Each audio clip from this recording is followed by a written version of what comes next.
Prime, podcast for curious mind.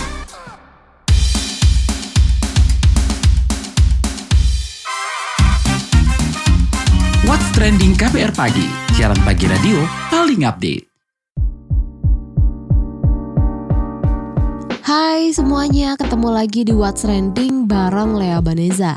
Lea mau bahas lagi dugaan kasus kekerasan seksual di kampus. Nah, warganet plus 62 di TikTok, X sampai Instagram ramai memperbincangkan kasus dugaan kekerasan seksual di Universitas Pancasila. Perkara ini makin disorot karena terduga pelaku adalah sang rektor berinisial ETH yang merupakan guru besar ilmu hukum. Nah, si ETH ini diduga melecehkan dua pegawainya RZ dan DF dalam kurun waktu berbeda setahun yang lalu. Keduanya melaporkan kasus ini ke Polda Metro Jaya pada Januari 2024. Mereka bahkan sempat membuat pengaduan ke internal kampus, tapi tidak ada penyelesaian. Setelah kasus mencuat, pihak kampus angkat bicara. Kabiro Humas Universitas Pancasila Putri Langka mengatakan kalau kampus menunggu proses hukum berjalan dan berpegang pada prinsip asas praduga tak bersalah. 26 Februari kemarin terduga pelaku ETH mangkir dari panggilan polisi dan minta pengunduran waktu. Kemungkinan diperiksa lagi pada 29 Februari mendatang. Nah, gimana nih agar korban mendapatkan keadilan dan hak-hak terpenuhi? Tapi kenapa sih kekerasan seksual ini terus terjadi di kampus yang sering dipersepsikan sebagai ruang beradab? Bukannya sudah ada Satgas Pencegahan Penanganan Kekerasan Seksual di kampus-kampus, termasuk di Universitas Pancasila nih. Dan ETH lah yang melantik anggota Satgas PPKS itu pada Desember 2023 lalu. Ironis banget gak sih? Kita mau bahas ini lebih lanjut, tapi setelah komen netizen plus 62 berikut ini.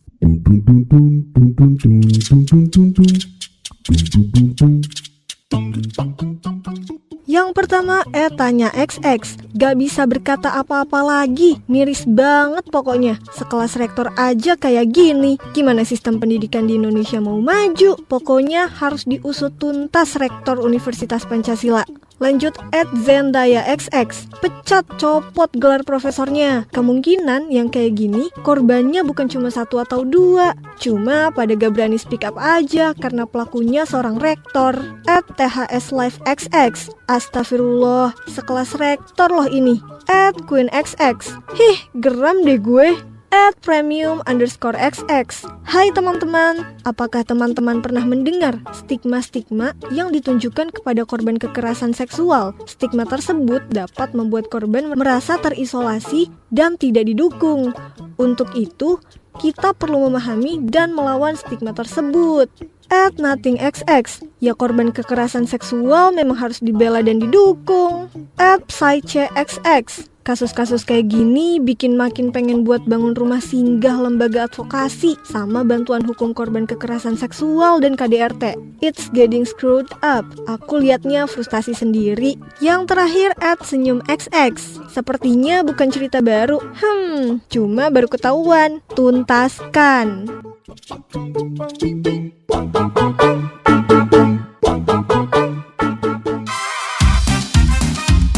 What's Trending KBR Pagi, siaran pagi radio paling update.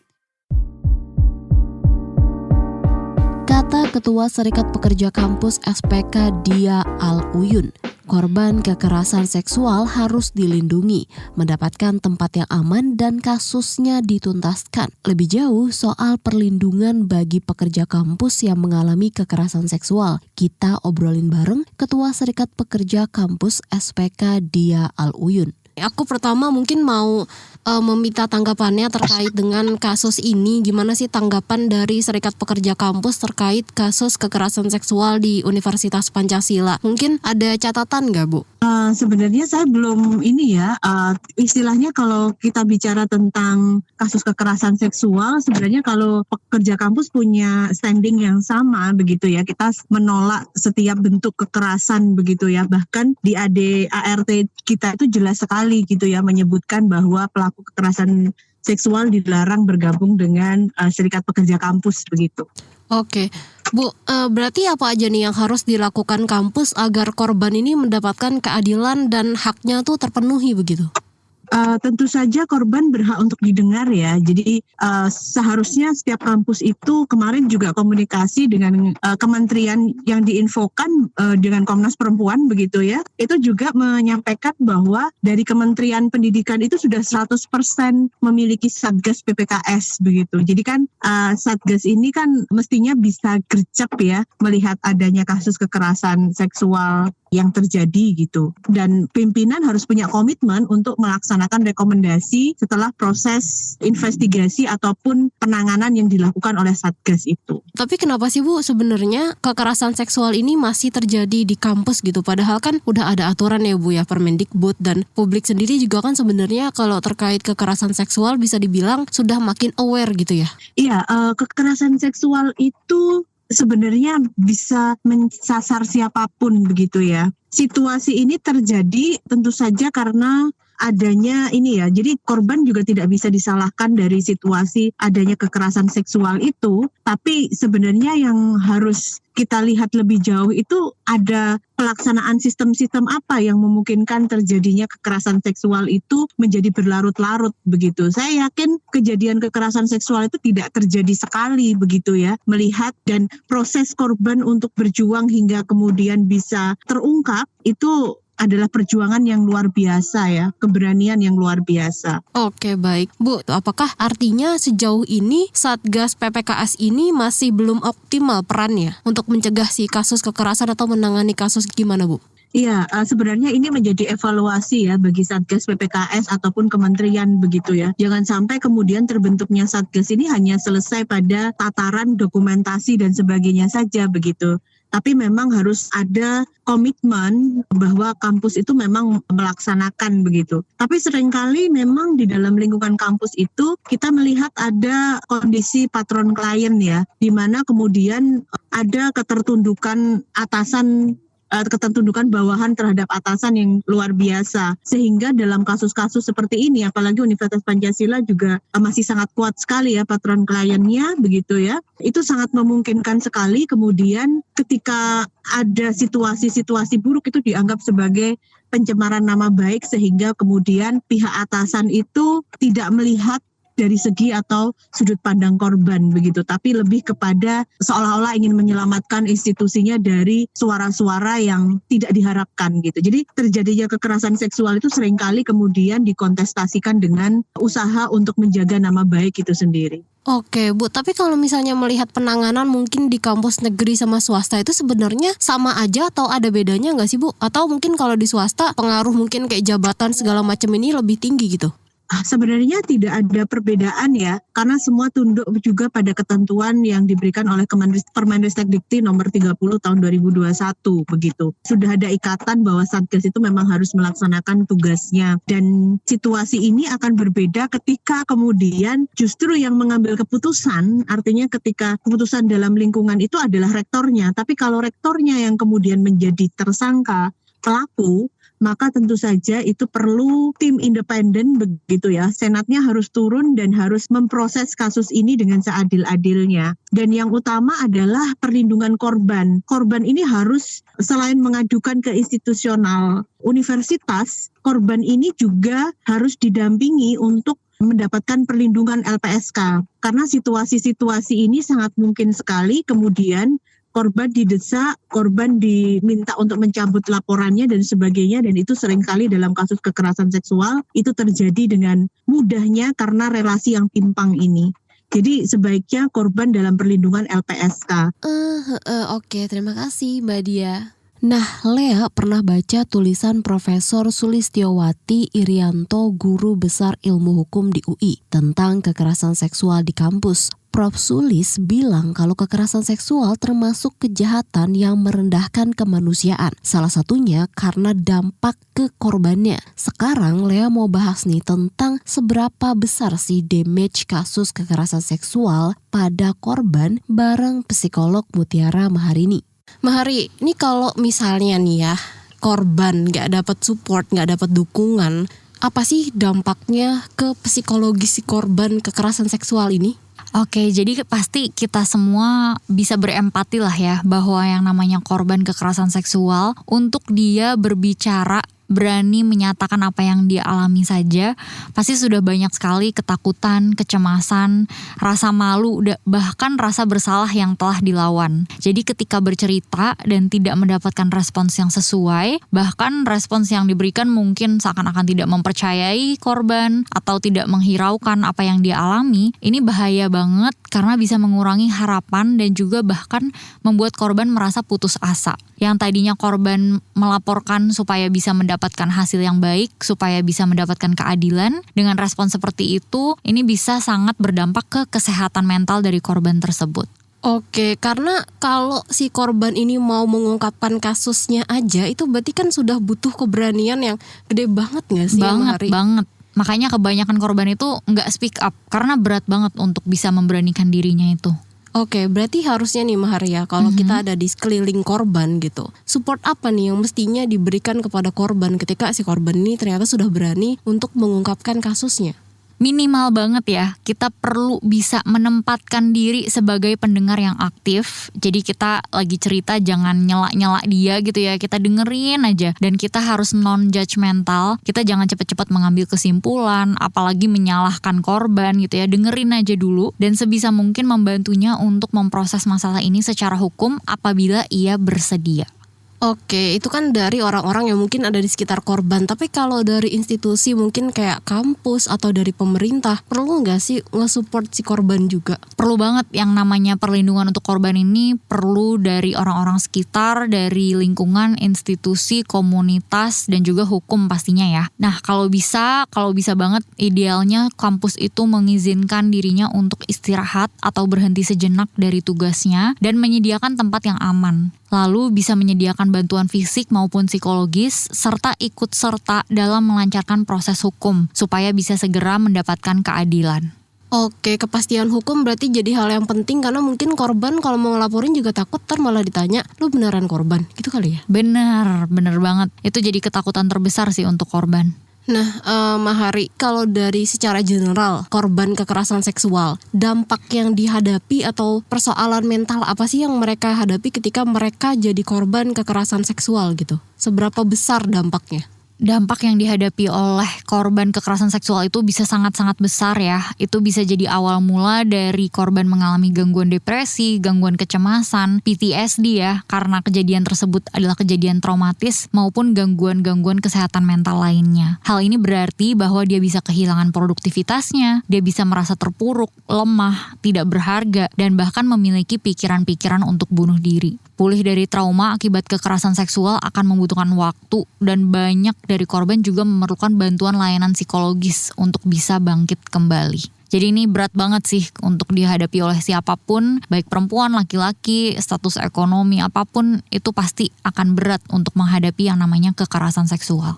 Oke, berarti artinya penting banget buat dia ini akses ke ahli-ahli psikolog, psikiater gitu ya. Meskipun mungkin ya nyari yang murah-murah, mungkin di kayak puskesmas kan udah ada, mungkin ke situ kali ya. Bisa, dan sebenarnya kalau mendapatkan bantuan hukum, ada pendampingan psikologis juga yang biasanya bisa didapatkan. Oke, terima kasih Mahari. Oke, terima kasih Kak. Newsbeat. Parlemen Federal Jerman meloloskan undang-undang yang mengizinkan individu atau asosiasi menanam ganja dalam jumlah terbatas. Menindaklanjuti lolosnya aturan ini, pemerintah Jerman melegalkan ganja untuk pemakaian pribadi. Warga Jerman diperbolehkan menanam 2 tanaman ganja untuk dikonsumsi pribadi dengan kapasitas hanya 25 gram. Sedangkan klub ganja diperbolehkan menanam dengan skala lebih besar dan anggota yang dibatasi maksimal 500 orang. Meski kini legal, pemerintah Jerman melarang ganja diperjualbelikan. Konsumennya pun hanya untuk orang dewasa. Meski aturan ini sudah diterapkan, masih ada sejumlah penolakan. Namun, Menteri Kesehatan Jerman mengatakan aturan tersebut dibuat demi menindak penjualan ganja di pasar gelap dan meningkatkan perlindungan pada anak-anak. Ribuan dokter magang di Korea Selatan yang kemarin ramai-ramai mundur diultimatum untuk segera kembali bekerja.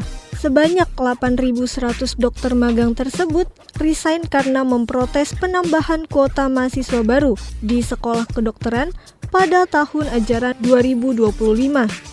Menteri Dalam Negeri Korsel, Lee Sang-min, mengeluarkan peringatan terakhir agar para dokter magang tersebut kembali bekerja pada selambatnya 29 Februari besok. Sang-min menjamin jika mereka patuh, maka tidak akan dimintai pertanggungjawaban atas tindakan mereka. Namun, jika membangkang, maka mereka bakal dipidanakan karena dianggap melanggar hukum. Selain itu, izin medis mereka juga akan dicabut. Aktris Juno Temple membocorkan syuting film Venom 3 hampir selesai. Juno terlibat dalam pembuatan film tentang musuh bebuyutan Spider-Man ini. Karakter Venom diperankan oleh aktor Tom Hardy. Sebelumnya, syuting Venom 3 ditunda selama 1 tahun lantaran aktor Hollywood mogok kerja. Syuting baru dimulai kembali November 2023 lalu. Juno Temple mengatakan set syuting film Venom sangat besar dan menyenangkan. Selama terlibat dalam film ini, Juno mengaku mendapatkan sejumlah pengalaman dan merasa beruntung bisa bekerja sama dengan pemain-pemain yang luar biasa. Venom 3 ditulis dan diarahkan oleh Kelly Marcel yang sebelumnya terlibat sebagai penulis dan produser 2 film pertama Venom.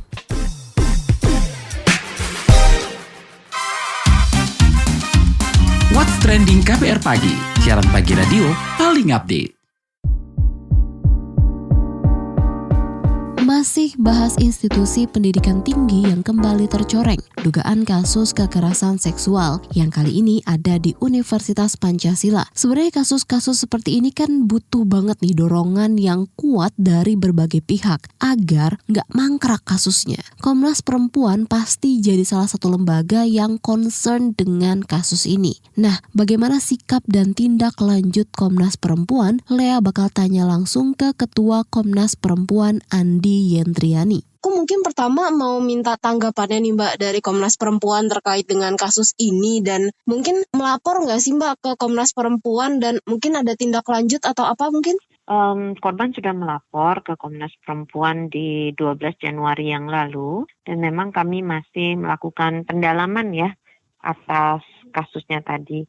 Tapi secara prinsip Komnas Perempuan tentunya mengapresiasi dan mendukung upaya siapapun yang ingin memproses pengalaman kekerasan seksualnya ini secara hukum dan untuk itu sesuai dengan amanat Undang-Undang TPKS, Komnas Perempuan tentunya akan melakukan penanganan tentang bagaimana tindak kekerasan seksual ini ditangani oleh pihak-pihak yang memang bertanggung jawab untuk penanganannya.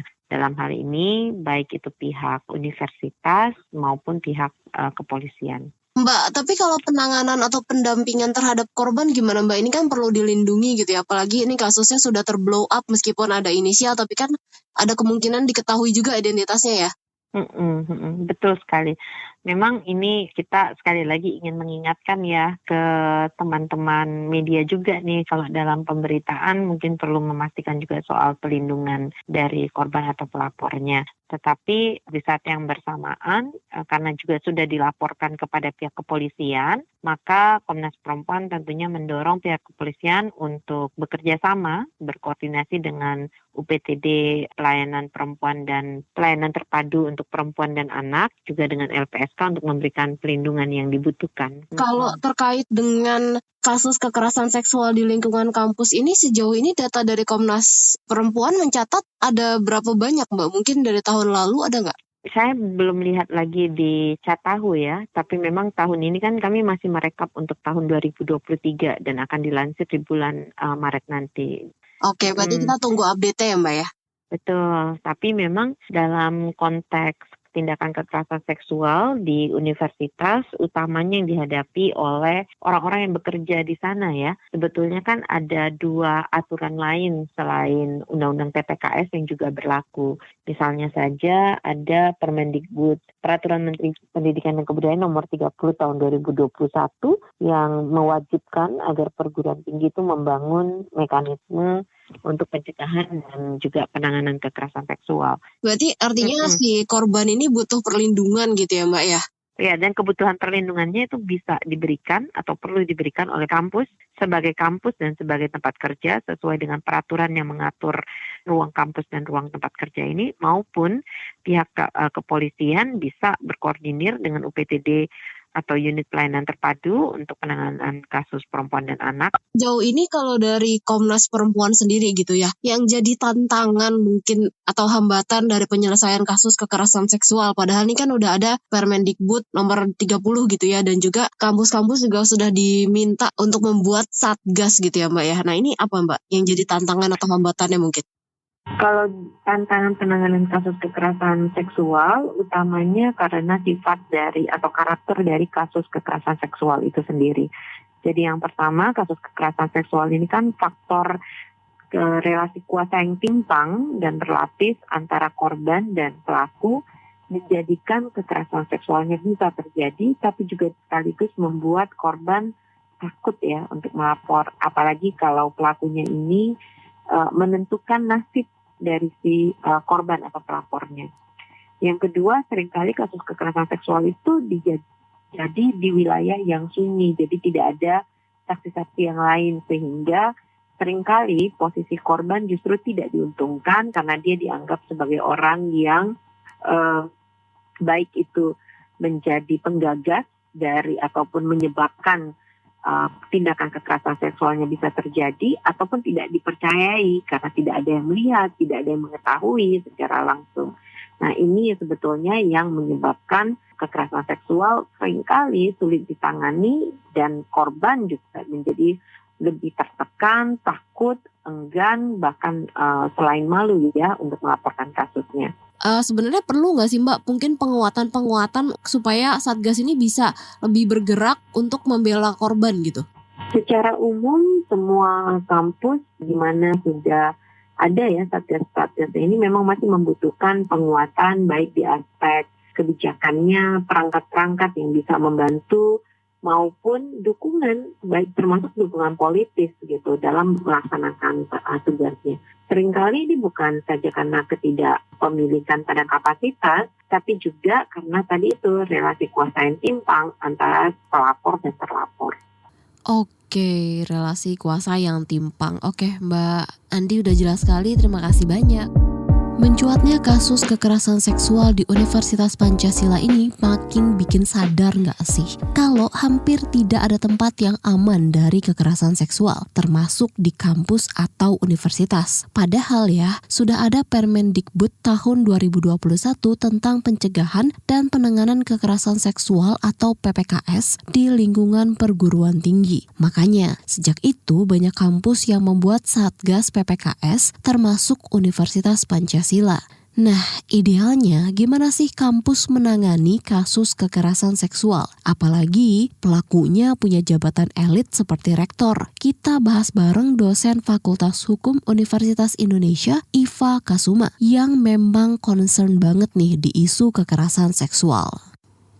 Mbak Iva, aku mau tanya terkait dengan kasus kekerasan seksual nih yang ada di Universitas Pancasila gitu ya Mbak ya. Mungkin pertama boleh nggak Mbak minta tanggapannya dulu nih terkait dengan kasus ini? Iya, kalau menurut saya sih ya namanya kampus itu juga nggak steril ya dari tindakan kekerasan seksual. Meskipun menurut saya harusnya idealnya kampus itu ya salah satu tempat yang paling aman gitu ya, yang bisa kita sodorkan ke masyarakat gitu ya, karena di sana kan ada ya semua tatanan termasuk juga aktivis, para dosennya juga terlibat dalam pembuatan nggak cuma secara teknis merumuskan undang-undang PPKS misalnya, tapi juga di sana kan juga ya diajarkan nilai-nilai gitu ya. Ya jadi yang pertama sih saya merasa prihatin sih, harusnya kampus bisa jadi salah satu area yang bisa dijadikan model lepas dari segala bentuk kekerasan seksual, tapi ternyata ya memang faktanya itu bisa terjadi di mana aja. Dan khususnya kalau misalnya itu terjadi di kampus sih menurut saya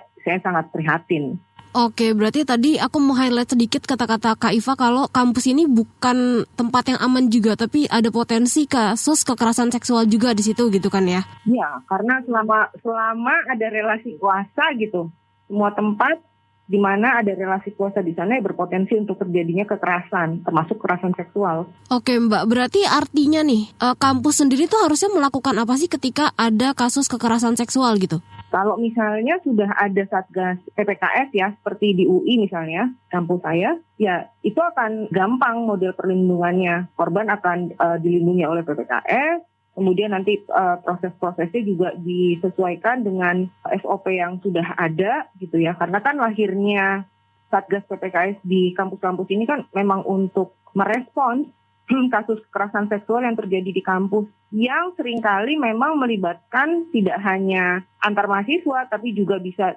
dosen ke mahasiswa, pendik, antar dosen kayak gitu. Tapi kalau kita melihat dari tugas dari PPKS sendiri Satgas gitu ya, itu tugasnya ngapain aja sih dan sejauh apa gitu keterlibatannya di kasus ini, dan harusnya korban ini diapakan ketika dia misalnya sudah berani untuk melaporkan kasusnya? Misalnya di PPKS ya, Satgas PPKS itu, korban full mendapatkan perlindungan, ya tidak terekspos identitasnya gitu ya, dan juga jamin bahwa prosesnya ini tidak akan dipetieskan gitu ya, dan sangat didengarkan pengalamannya. Jadi kalau menurut saya, misalnya terkait dengan kasus ini yang sudah di-blow up di media sedemikian rupa sih, saya agak menyayangkan. Karena yang saya jadiin concern adalah bagaimana kemudian jaminan perlindungan terhadap korbannya. Karena itu jelas ya, meskipun ada identitas yang disamarkan, tapi itu bisa di-tracing. Karena kan jelas tuh identitasnya. Yang tugasnya adalah job desk-nya disebutkan juga di sana gitu. Orang kan dengan gampang kemudian mengidentifikasi siapa sih ini korbannya gitu. Oke. Harusnya itu korban tidak di-blow up identitasnya. Kalau misalnya kita ngomongin soal pelaku nih Mbak, pelakunya perlu nggak sih dinonaktifkan? Ya harusnya iya. Harusnya dinonaktifkan supaya dia, pertimbangannya sih supaya fokus aja untuk penyelesaian kasus ini ya. Karena menurut saya ini kasus bukan kasus yang sepele harusnya. Ini sudah terkait integritas ya, terkait juga dengan moral dia tidak hanya sebagai individu tapi juga sebagai pimpinan gitu. Kalau misalnya dinonaktifkan sih saya pertimbangannya lebih kepada bagaimana dia cepat segera merespon dan fokus. Jadi nggak ada alasan kasus ini tertunda-tunda karena harus menyelesaikan pekerjaannya utamanya sebagai rektor apa gitu ya. Kalau kayak gitu kan jadi ada kesan bahwa ya kasus ini bukan jadi prioritas utama untuk diselesaikan, karena memang nature-nya kasus-kasus kekerasan seksual ini nggak pernah menjadi lebih gampang kita ngomongin kasus-kasus kayak misalnya kasus korupsi gitu ya dibandingkan kasus kekerasan seksual. Ini kayak nggak kurang seksi lah, tapi justru dengan adanya anggapan bahwa kasus-kasus kekerasan seksual ini adalah bisa dipelintir sebagai kasus yang antar individu gitu ya, yang bukan kasus yang kekerasan sistemik, bukan pelanggaran serius gitu, itu justru malah mencerminkan bahwa ya kita semua ya masyarakat gitu ya masih menganggap bahwa kekerasan seksual ini bukan satu hal yang serius. Mbak, tadi kan kata Mbak Iva kalau misalnya mau menjaga integritas dari kampus itu sendiri kan berarti harus menyelesaikan kasusnya gitu ya, bukan menyembunyikan atau malah mendiskriminasikan korban lagi gitu ya. Nah, tapi sejauh ini Mbak, mungkin tantangan yang dihadapi Satgas itu seperti apa sih, dan mungkin ada nggak Mbak terobosan-terobosan atau penguatan yang perlu mungkin diberikan kepada Satgas gitu? Kalau terkait Satgas lebih lanjut ya ngomong ke teman-teman Satgas. Tapi kalau tidak di kampus itu tidak ada Satgas, di Pancasila ada nggak sih Satgas PPKS? Ada. Nah ya harusnya dia bisa bekerja secara imparsial ya, tidak lagi bertindak di bawah bayang-bayang dan kekhawatiran akan diancam oleh pihak-pihak tertentu misalnya. Jadi harus bisa clear menempatkan bahwa kasus kekerasan seksual ini nggak ada hubungannya dengan nama baik institusi sih sebetulnya ya. Justru dengan keseriusan mereka cepat merespon dan cepat melindungi korban gitu, berpihak pada korban, itu malah semakin menunjukkan kualitas institusi dibandingkan dengan tidak melanjutkan kasus ini atas nama bahwa tidak ada kekerasan seksual di kampus gitu. Oke, baik. Berarti mereka harus bisa berjalan mandiri supaya kasus-kasus seperti ini tidak berulang, dan kalaupun ada penanganannya jadi lebih tegas gitu ya, Mbak? Iya, itu jelas.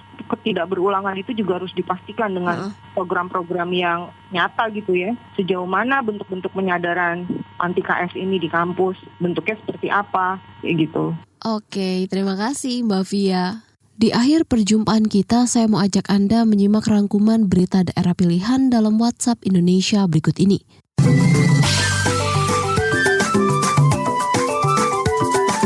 WhatsApp Indonesia. WhatsApp Indonesia kita mulai dari kabar Ramadan.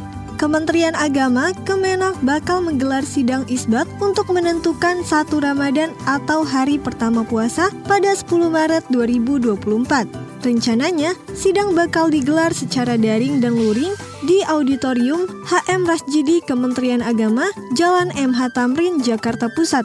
Dirjen Bimas Islam, Kamarudin Amin mengatakan, sidang isbat adalah salah satu layanan keagamaan bagi masyarakat untuk mendapat sejumlah kepastian mengenai pelaksanaan ibadah. Dalam sidang ini, tim hisab dan ruqyat bakal dilibatkan. Selain itu, ada juga perwakilan Badan Riset dan Inovasi Nasional, BRIN, dan Badan Meteorologi, Klimatologi, dan Geofisika, BMKG. Selanjutnya menuju Kediri, Jawa Timur. Seorang santri asal Banyuwangi dipulangkan dari pondok pesantren PPTQ Al-Hanifiyah di Mojo, Kediri, Jawa Timur dalam kondisi meninggal dunia. Santri BBM 14 tahun diduga tewas setelah dianiaya santri lain. Dugaan ini mencuat lantaran tubuh korban dipenuhi luka lebam, robek, dan bekas sundutan rokok. Kakak korban menuding pihak Ponpes menutupi kasus ini dengan menyebut adiknya meninggal akibat terjatuh di kamar mandi. Namun, saat keranda mayat diangkat, ada cucuran darah yang mengalir. Keluarga kemudian mengecek jenazah dan menemukan luka-luka di tubuh korban. Mereka lantas melaporkan kasus ini ke polisi. Selanjutnya, jasad korban dibawa ke RSUD Belambangan untuk diperiksa lebih lanjut. Terakhir ke kabar olahraga. Indonesia berhasil menyabet 3 gelar juara dunia para bulu tangkis di ajang BWF Para Bulu Tangkis World Championship 2024. 2 gelar dipersembahkan atlet putri Leani Ratri Oktila di nomor ganda campuran berpasangan dengan Hikmat Ramdhani dan nomor ganda putri berduet dengan Halimatus Sadiah. 1 gelar lain diraih ganda putra Dwioko dan Freddy. Kejuaraan dunia para badminton ini digelar di Pattaya Exhibition dan Convention Hall, Thailand yang diikuti 350 peserta dari 22 nomor pertandingan putra dan putri. Yang diikuti 350 peserta dari 22 nomor pertandingan putra dan putri. Demikian WhatsApp Indonesia hari ini. Terima kasih ya sudah mendengarkan What's Trending. Jangan lupa terus dengarkan podcast What's Trending di kbrprime.id dan aplikasi mendengarkan podcast lainnya. Lea Baneza pamit, stay safe and happy. Bye-bye. What's Trending KBR Pagi, siaran pagi radio paling update.